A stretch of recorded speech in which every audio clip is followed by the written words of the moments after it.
what we've seen with fantasy, and I think Eric said this, is 15 to 17-year-olds no longer track teams. They track players because of fantasy.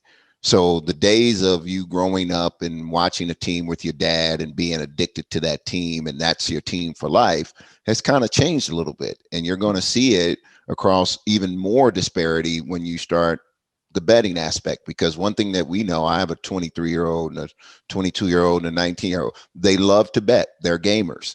And so what I can tell you is that they don't want to watch a game. They don't want to watch 3 hours of somebody doing something that they're not involved in or have a hand in winning.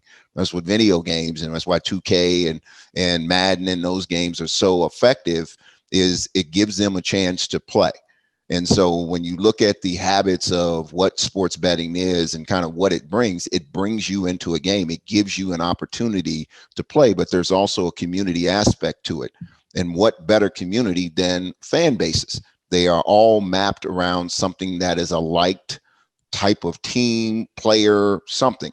So one of the aspects that you get with sports betting out of that data is the cohorts, which is where FanReach is kind of a specialty in, is how do we connect you together to start offering these personalized experiences and linking you in groups and communities that are like-minded. An under 21 game, for instance, over 21 game, or if you're like me and BJ, accessible games for the 50 and over crowd that are very simple to use, because we can be technically challenged at times, right? It's hard to say which came first, the consumption behavior or the technology, or a bit of both, right? Yeah. And as kids grew up, as you know, I will plead the fifth on my technology ignorance, but as a 50 something, I need simple, but I need a go button. Okay. Go button. So easy button. Go button and maybe swipe left and right. And that's what I'll be happy.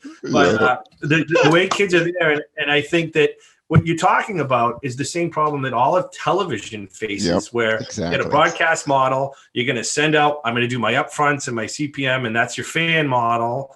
Yep. And the thing that's going to migrate is to where the customized programming comes in. Like you say, the ability, what you have now that you couldn't do is you can now make really individual connections. And what you're going to watch is the same way a CPM and a rate and a spot rate on an ad goes from 1x to 5x to 20x, because I went with the right ad to the exact right person. Yep. You're going to take now a family of 4 going to an NFL game and be able to hit mom, dad, and the 2 kids in exactly the way that the sponsor would have liked, rather than the singular large scale brand.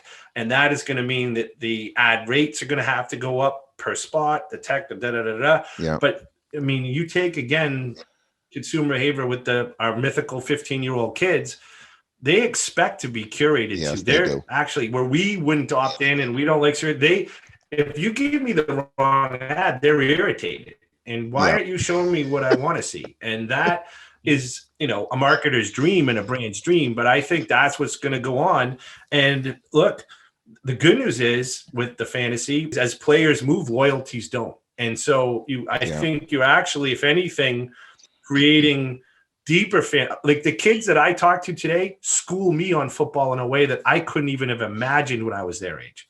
Yep. And so I would say they're more engaged than when we would sit and watch a given team, because they now know the entire league.